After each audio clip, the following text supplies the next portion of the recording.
Retour en direct sur le plateau de TV Finance. La Bourse de Paris démarre sa séance. Elle démarre avec une hausse plus 0,5% au moment où on se parle. Comme tous les lundis, on va s'intéresser donc ce matin au CAC avec Mathieu Serron. Bonjour. Bonjour Zine. Vous êtes trader et fondateur de Galileo Trading. Le CAC 40 est donc resté prudent vendredi dernier suite à la déclaration d'un des membres de la Fed au sujet d'une probable baisse de taux. En décembre, l'indice parisien s'éloigne de ses sommets, mais ce matin, il y a quand même un petit rebond. L'indice retrouve les 8000 points.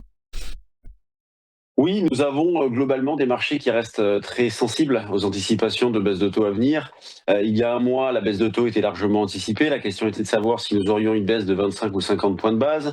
Puis le consensus s'est retourné suite notamment aux déclarations des uns et des autres et à la publication des minutes de la Fed, avec un statu quo qui a été ensuite largement anticipé. Et vendredi, déclaration du gouverneur de la Fed de New York, John Williams, qui évoque la possibilité donc d'une baisse de taux à court terme. Donc court terme, on entend évidemment la prochaine, celle du 10 décembre, qui estime que la faiblesse du marché du travail est une menace plus importante que celle de l'inflation. C'est exactement ce que les marchés voulaient entendre, d'où le rebond que nous avons eu vendredi en fin de journée.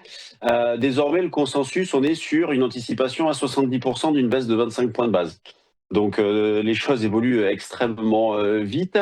Dans ce contexte, on a donc des marchés qui évoluent d'une manière très nerveuse à court terme, avec une alternance de mouvements haussiers, de mouvements baissiers au gré de phases d'espoir, de phases de doute. On a même senti la semaine dernière un petit peu de fébrilité.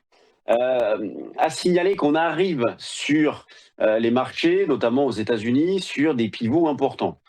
6550 sur le SP500 est selon moi un niveau important. Je considère que, et on l'a testé la semaine dernière, on l'a testé vendredi, je considère que tant qu'on est au-dessus, on est toujours dans une phase haussière de fond, considérant que, et c'est là où il faut arriver à faire abstraction un petit peu de tout le bruit qui entoure les marchés en ce moment, où entre les déclarations de certains patrons de grandes banques, entre justement les anticipations de taux qui changent presque tous les jours, entre les déclarations concernant les niveaux de valorisation sur les sociétés liées à l'IA.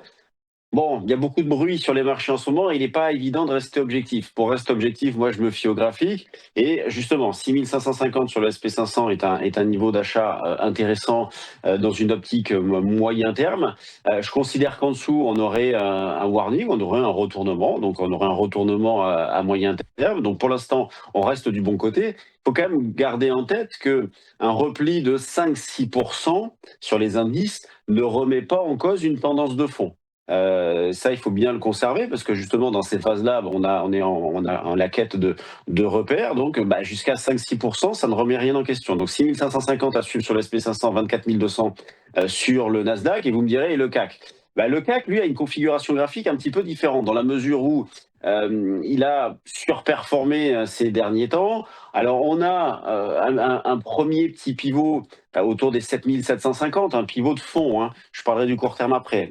7750 comme premier pivot, on va dire moyen terme. Sinon, c'est toujours la zone des 7500, 7550, puisque sur le CAC, depuis le mois de mai, on évolue la plupart du temps entre les 7500 et les 8200 points. Donc là, autour des 8000 points, on est toujours dans cette zone-là.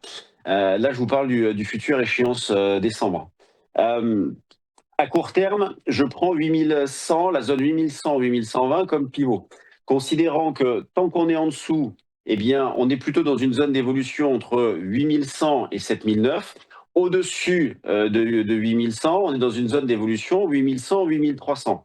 Et la question est, quid du potentiel de chaque côté? Quand on arrive à 8300, moi j'estime que le potentiel de hausse est épuisé, d'où les stratégies contrariennes que j'ai mises en place la dernière fois.